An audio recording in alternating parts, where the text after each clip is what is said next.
नमस्ते, मैं डॉक्टर सोमवीर आर्य आप सभी योग जिज्ञासुओं का स्वागत करता हूं सीसी की योग व्याख्यान माला के इस कार्यक्रम में। आज हम चर्चा करेंगे श्रीमद् भागवत गीता के भक्ति योग का जो सार है उसके विषय में हम चर्चा करेंगे। भक्ति योग एक योग मार्ग ऐसा है जिसको बहुत ही प्रमुखता से अपनाया जाता है और प्राय हम देखते हैं कि भक्ति योग के सबसे ज़्यादा फॉलोअर मिलते हैं। जैसे कोई ज्ञान योग के माध्यम से मोक्ष की प्राप्ति करना चाहता है, कोई अष्टांग योग के माध्यम से मोक्ष की प्राप्ति करना चाहता है, कोई कर्म योग के माध्यम से है, कोई राजयोग के माध्यम से है, कोई हठ योग के माध्यम से है, कोई मंत्र योग के माध्यम से। तो अनेक प्रकार के योग मार्ग हैं जिन पर चलकर व्यक्ति मोक्ष की प्राप्ति करना चाहता है। उनमें जो सबसे प्रिय कहें या सबसे जो इंटरेस्टिंग कहें वो भक्ति योग होता है। इसको प्राय सभी लोग चाव से करते भी हैं और परमात्मा के साथ अनन्य भक्ति का भाव भी जुड़ता है। तो इसलिए श्रीमद् भगवत गीता के जितने भी हैं ज्ञान योग, कर्म योग, भक्ति योग, मुख्य रूप से 3 योग का वहाँ पे चर्चा की गई है। अनेक प्रकार के योग हैं, 18 प्रकार के योगों की बात की गई, लेकिन भक्ति योग को प्रमुखता से कहा गया है। तो उस भक्ति योग में भक्त के प्रकार क्या है, किस प्रकार की भक्ति का वर्णन किया गया है। आज ये 12वां अध्याय है श्रीमद् भगवत गीता का। तो आज के इस व्याख्यान में हम भगवत गीता के भक्ति योग के सार को जानने का प्रयास करेंगे। पहले अध्याय के परिचय को जान लेते हैं। भक्ति योग नामक इस अध्याय में सच्चे भक्त के गुणों का वर्णन किया गया कि सच्चा भक्त कौन है। साथ ही श्री कृष्ण बताते हैं कि उनको किस प्रकार का भक्त सबसे अधिक प्रिय है। इस अध्याय में कुल 20 श्लोकों का ही वर्णन किया गया। तो एक प्रकार से पूरी श्रीमद् भगवत गीता के सबसे छोटे अध्याय के रूप में 12वें अध्याय को देखा जाता है जो भक्ति योग है। और 15वां जो अध्याय है हमारा वो भी सबसे छोटा है, यानी कि उसमें भी 20 श्लोक है और इसमें भी 20 श्लोक है। तो श्रीमद् भगवत गीता का जो सबसे छोटे अध्याय हैं वो 2 हैं, 12वां और 15वां। तो 12वें का वर्णन हम आज करेंगे और जो सबसे बड़ा अध्याय है वो है 18वां मोक्ष संन्यास योग, जिसमें 78 श्लोकों का वर्णन किया गया है। सर्वप्रथम अर्जुन पूछता है कि जो सदा योग युक्त होकर तुम्हारा स्मरण और ध्यान करते हैं और जो अव्यक्त व अविनाशी ब्रह्म की उपासना करते हैं उनमें से उत्तम कौन होता है। इसका उत्तर देते हुए श्री कृष्ण कहते हैं कि जो भक्त सदा मन लगाकर मुझ में युक्त होकर के एक निष्ठ भाव से, यानी कि केवल मुझ में युक्त होकर के श्रद्धा भाव से मेरी उपासना या ध्यान करते हैं वह उत्तम योगी होते हैं। अब उसके बाद प्रिय भक्त की योग्यताओं को बताते हुए श्री कृष्ण कहते हैं कि जो किसी से द्वेष नहीं करता, माने किसी से मनमुटाव नहीं है जिसका, जो सबसे मित्रतापूर्ण व्यवहार करता है, यानी कि सबसे किसी प्रकार का द्वेष नहीं करता, मित्रता ही का व्यवहार करता है, जो प्रत्येक अवस्था यानी सुख दुख में अपने आप को समभाव से युक्त रखता है। माने कंफर्टेबल और अनकंफर्टेबल जो सिचुएशंस हैं, यानी कि अनुकूलता और प्रतिकूलता, इस अनुकूलता और प्रतिकूलता दोनों में ही समभाव से युक्त रहता है। माने उद्विग्नता उसके अंदर नहीं आती, अहंकार उसके अंदर नहीं आता।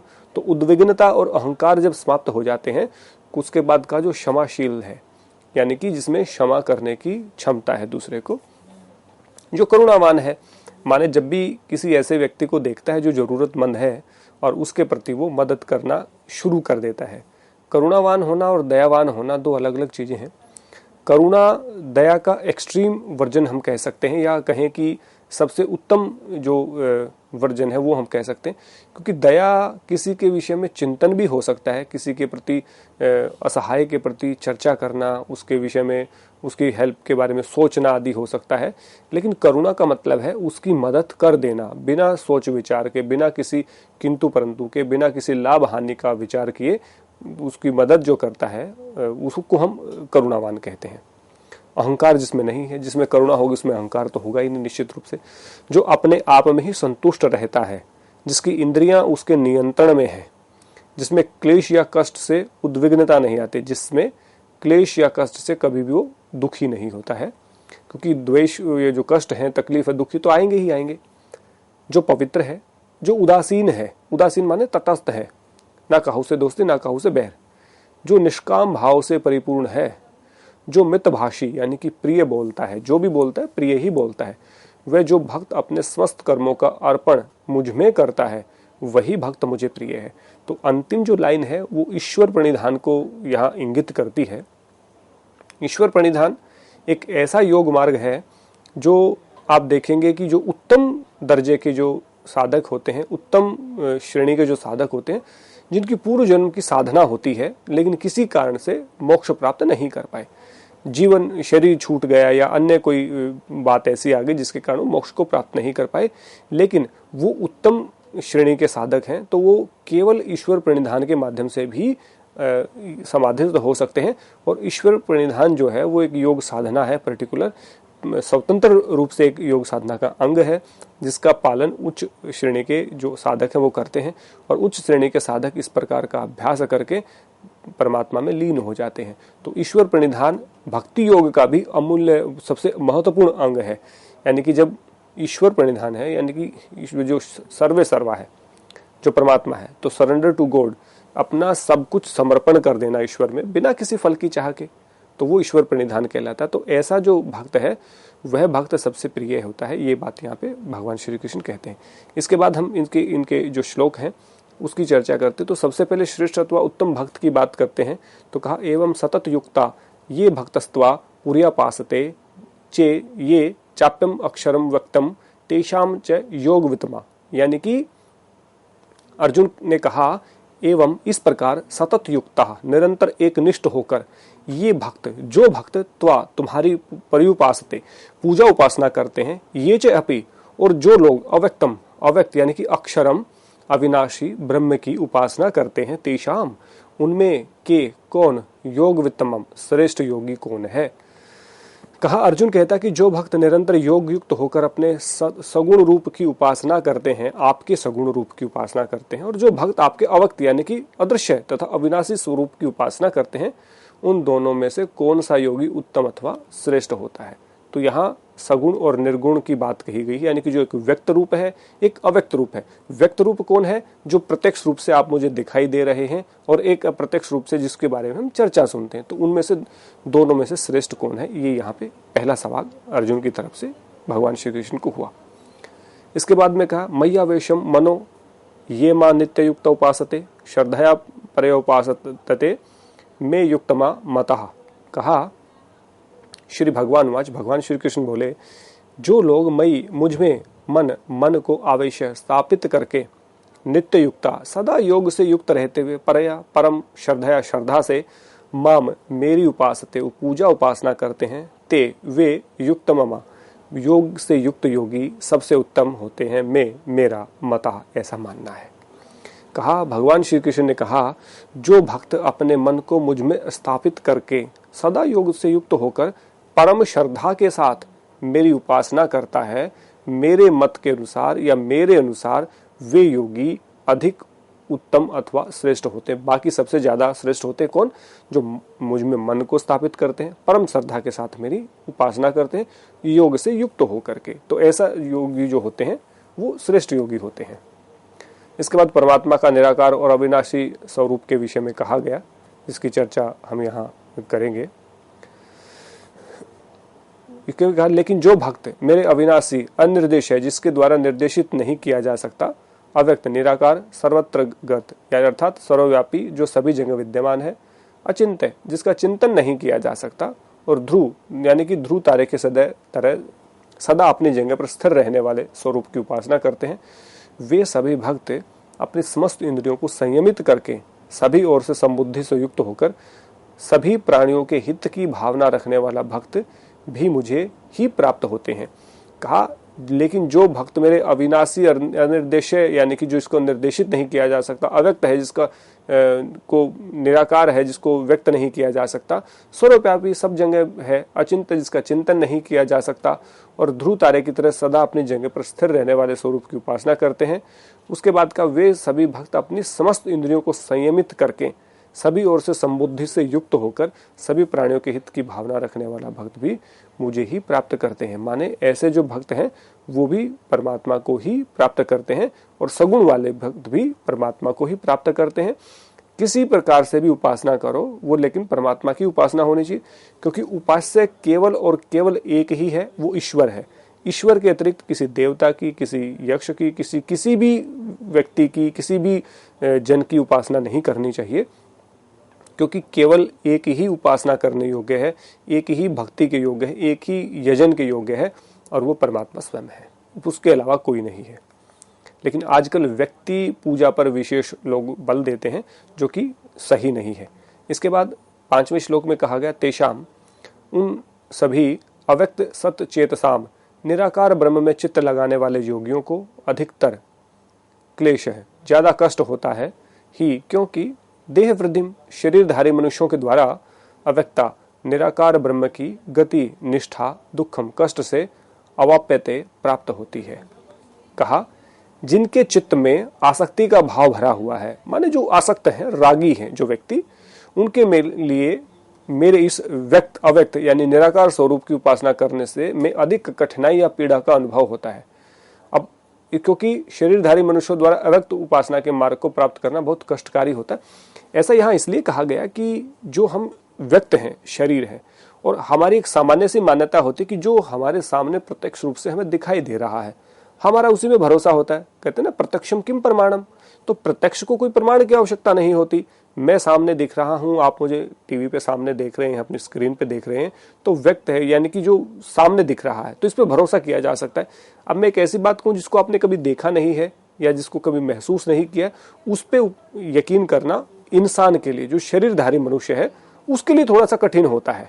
तो इसलिए यहाँ कहा कि उनके लिए थोड़ा कठिन होता है, शरीरधारियों के लिए, अव्यक्त की उपासना करना, क्योंकि परमात्मा अव्यक्त है, देखा नहीं जा सकता, महसूस नहीं किया जा सकता, लेकिन है। लेकिन उस अव्यक्त परमात्मा को देखने के लिए शरीरधारी जो मनुष्य है वो बहुत एलिजिबल नहीं होता है, उसको कष्ट महसूस होता है, उसको तकलीफ होती है, या वो कहें कि वो एलिजिबल नहीं है, या वो यूज टू नहीं है, क्योंकि हम प्रत्यक्ष चीजों के यूज टू होते हैं। प्रत्यक्ष सामने जो चीजें दिखाई दे रही हैं, दृश्यमान जो चीजें हैं, जो हमारे सामने व्यक्त हैं, जो हमारी इंद्रियों से दृष्टिगोचर होती हैं, आंखों से जिसको देख सकते हैं, कानों से जिसको सुन सकते हैं, जिह्वा से जिसको चख सकते हैं, शरीर से जिसका स्पर्श कर सकते हैं, नासिका से जिसके गंध को ग्रहण कर सकते हैं, ऐसी चीजों में हमारा ज्यादा भरोसा होता है, जो हमारी कर्मेंद्रियों, ज्ञानेंद्रियों और मन के द्वारा जिसको जाना जा सकता है, समझा जा सकता है। लेकिन जो अव्यक्त है, ईश्वर को ना सूंघा जा सकता है, ना चखा जा सकता है, ना महसूस किया जा सकता, ना स्पर्श किया जा सकता है, ना उसको देखा जा सकता है, ना उसको सुना जा सकता है। इसलिए इस मनुष्य शरीरधारी, जो मनुष्य का जो शरीर धारण किए व्यक्ति हैं, उनके लिए कहीं ना कहीं अव्यक्त परमात्मा का ध्यान करना, अव्यक्त परमात्मा का चिंतन करना थोड़ा मुश्किल होता है अपेक्षाकर सगुण के। इसलिए यहाँ ये बात वेरीफाई की, इसका मतलब ये बिल्कुल नहीं कि उसको चिंतन नहीं किया जा सकता या उसकी उपासना नहीं की जा सकती। बहुत सारे लोग ईश्वर के अदृश्य स्वरूप की उपासना करते हैं, अव्यक्त स्वरूप की उपासना करते हैं, और वो उनका मानना है कि परमात्मा की पिक्चर नहीं हो सकती, परमात्मा का कोई स्वरूप नहीं हो सकता सामने प्रत्यक्ष जिसको देखा जा सके, क्योंकि वो क्रिएटर है, तो क्रिएटर का कोई को क्रिएट करने वाला नहीं हो सकता, इसलिए उसको सर्वे सर्वा माना, इसलिए उसको अविनाशी, अदृश्य, अव्यक्त कह करके संबोधित किया गया। इसलिए इंसानों के लिए वो कठिन होता है। इसके बाद 6 और 7 श्लोक में कहा, ये तू लेकिन जो सर्वाणी सभी कर्माणी कर्मों को मई मुझ में सन्नस्य अर्पित करते हुए मत प्रहा मेरे प्रति आश्रित होकर अनन्य व एकनिष्ठ भाव से, यानी एकनिष्ठ भाव यानी कि केवल उसी में, उसके अलावा किसी में भाव नहीं है, योगे ने योग से युक्त होकर माम मेरा ध्यान करते हुए उपासते मेरी उपासना करता है। पार्थ, हे पार्थ, मई मेरे अंदर आविष्य चेतसाम अपने चित्त को स्थापित करने वाला, तेषाम उनका मृत्यु संसार सागरात मृत्यु रूपी संसार सागर से नचिरात बिना किसी देरी के अहम मैं समुद्रता भवती समुद्र से पार करवाने वाला बन जाता हूं। दोनों श्लोकों में बड़ी अच्छी बात कहा कि हे पार्थ, लेकिन जो भक्त अपने सभी कर्मों का मुझ में पूर्णतया यानी कि पूर्ण रूप से समर्पण करके अनन्य भक्ति भाव से मेरा ध्यान करते हुए मेरी उपासना करते हैं, मुझ में अपने चित्त को लगाकर मुझ पर आश्रित रहने वाले भक्तों को मैं इस मृत्यु रूपी संसार सागर यानी कि जो जन्म मरण का बंधन है, जो जन्म मरण की जो सीक्वेंस चला हुआ है, जो ये चक्र चला हुआ है, उस मृत्यु रूपी संसार सागर से बिना किसी विलंब के, बिना एक क्षण की देरी किए मैं उसको पार लगा देता हूं, अथवा बिना एक पल की देरी किए मैं उनका उद्धार कर देता हूं, मैं उनको मोक्ष प्राप्त करवा देता हूं, मैं उनको मुक्ति प्रदान करवा देता हूं, मैं उनको कैवल्य की प्राप्ति करवा देता हूं। ये बात यहाँ पे कही। लेकिन इसके लिए अपने चित्त को मुझ में लगाकर मुझ में आश्रित रहने वाले भक्त होने चाहिए।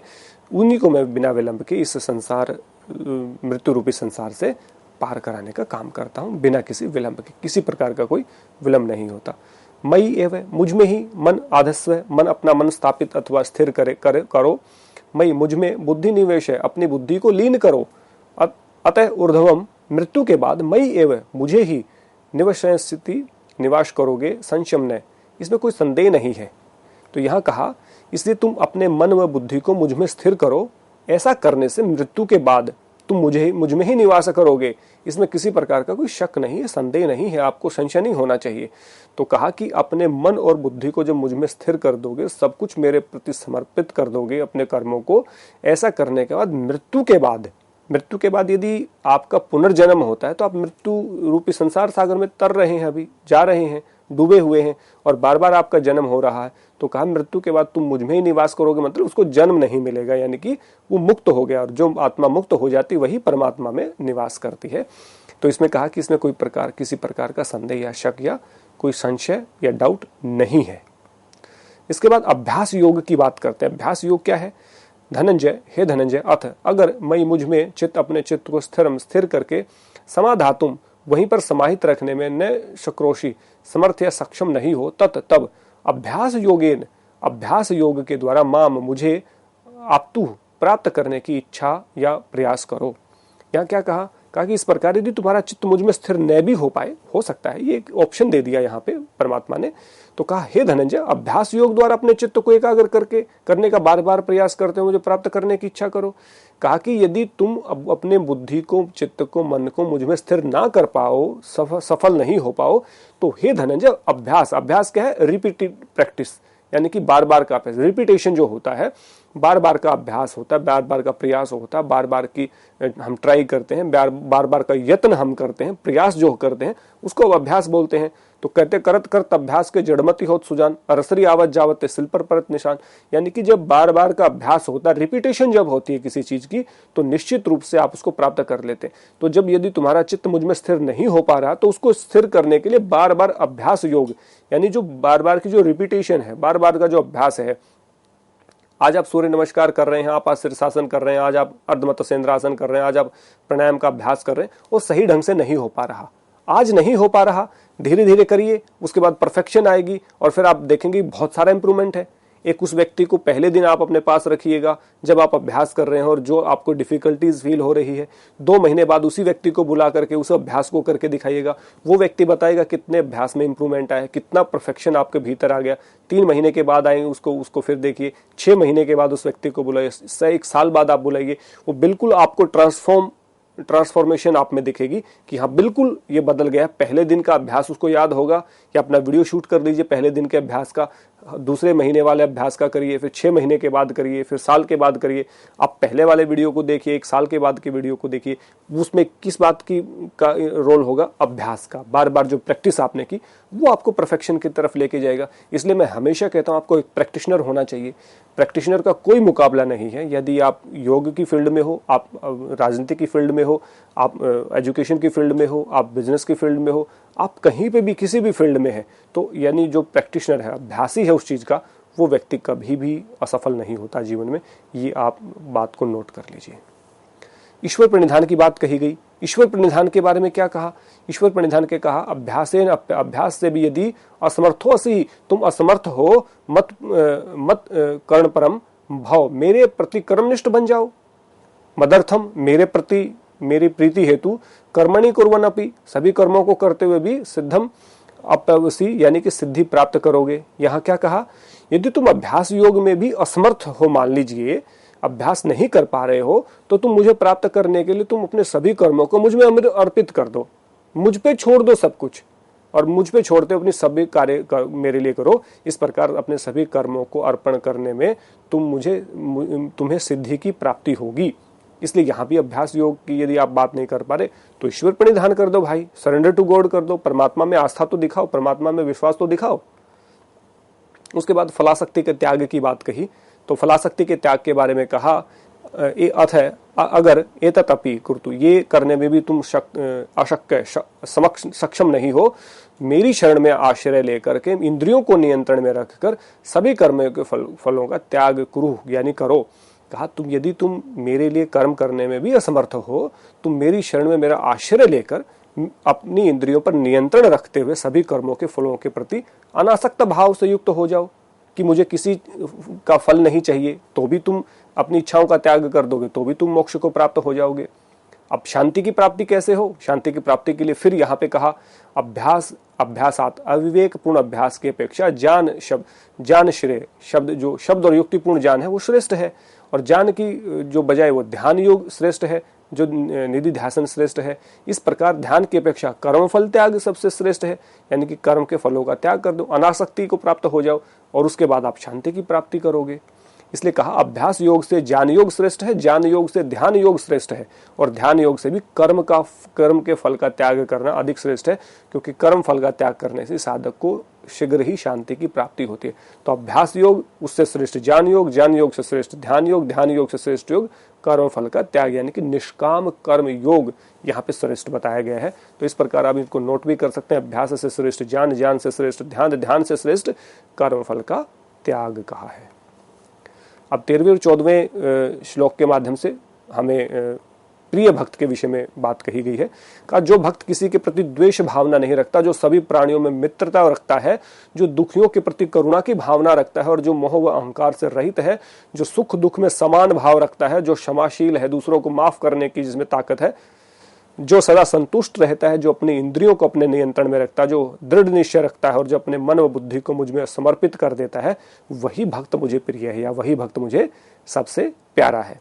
अब सबसे प्रिय भक्त की बात कह दी, उसके बाद कहा जिस भक्त से इस लोक में कोई प्राणी दुखी अथवा खिन्न नहीं होता, और जो स्वयं भी इस लोक में किसी प्राणी से खिन्न नहीं होता या दुखी नहीं होता, और जो खुशी, ईर्ष्या, भय और दुख से रहित है, वही भक्त मुझे प्रिय है। माने ऐसा भक्त जो ना तो किसी को दुखी करता है, किसी प्राणी मात्र को, इंसान को नहीं, केवल किसी भी प्राणी मात्र को, और ना ही किसी प्राणी से दुखी होता है, खिन्न होता है, जो खुशी, ईर्ष्या, भय, दुख और से रहित है, वही भक्त मुझे प्रिय है। इसके बाद फिर क्या कहा? इसके बाद अगले श्लोक में कहा जो भक्त किसी से किसी प्रकार की अपेक्षा नहीं करता, उम्मीद नहीं करता, जो पवित्र है, जिसके कार्यों में कुशलता है, जो सबके प्रति पक्षपात रहित है, जो सभी मानसिक परेशानियों से रहित है, जिसने सभी कर्मफल की आसक्ति का कर्म करना छोड़ दिया, वही भक्त मुझे प्रिय है। इसके बाद फिर आगे 17वें श्लोक में कहा कि जो न कभी किसी के प्रति हर्षित होता है, न किसी के प्रति द्वेष रखता है, जो न किसी प्रकार की चिंता करता है और न किसी प्रकार की आकांक्षा यानी उम्मीद रखता है, जो सभी शुभ अशुभ कर्मों का कर्म फल का त्याग कर चुका है, इस प्रकार की भक्ति भावना से युक्त भक्त ही मुझे प्रिय है। और अंतिम श्लोकों में फिर क्या कहा है? अंतिम 2 श्लोक हैं जिसके लिए मित्र और शत्रु दोनों ही समान है, तथा जिसने मान अपमान दोनों परिस्थितियों को एक समान बना दिया है, जो सर्दी गर्मी सुख दुख आदि द्वंद्वों में अपने आप को समभाव से युक्त रखता है, जो किसी के प्रति आसक्ति अथवा राग नहीं रखता, जिसके लिए निंदा और स्तुति एक समान है, जो अपनी बुराई और अच्छाई करने वालों को एक मानता है, बुराई में दुखी नहीं होता, अच्छाई में खुशी नहीं होता, जो मितभाषी है, मननशील व्यक्ति है, पुरुषार्थ से जितना मिलता है उसमें संतोष रखता है, जो रहने के स्थान के प्रति आसक्ति नहीं करता कि मुझे यही स्थान पे रहना है, जिसकी बुद्धि स्थिर है, जो निश्चित प्रजय और भक्ति भाव से युक्त है, वही भक्त मुझे प्रिय है। और सबसे प्रिय भक्त कौन है? उसके लिए लास्ट में कहा जो भक्त ऊपर वर्णित अमृत के समान धर्म का आचरण करता है, जो अपने सभी कर्मों को मुझ में अर्पित करते हुए श्रद्धापूर्वक मेरी उपासना करता है, वह भक्त मुझे सभी भक्तों में सबसे अधिक प्रिय अथवा प्यारा है। माने ईश्वर प्रणिधान की बात यहाँ कही गई है। सरेंडर टू गॉड, ईश्वर सर्वे सर्वा है, उसके प्रति समर्पण करेंगे। जब भय लगता है, जब डर लगता है, तो ईश्वर को याद करिए, आपका भय समाप्त कर देगा। कहा ना वीतराग वा चित्तम, योग दर्शन में कहा कि वीतराग वा चित्तम, जैसा वीतराग योगी होते जिनके राग द्वेष खत्म हो चुके, भय समाप्त हो चुका है, वैसे वीतराग योगियों का चिंतन करोगे, मनन करोगे तो वैसे ही हो जाओगे।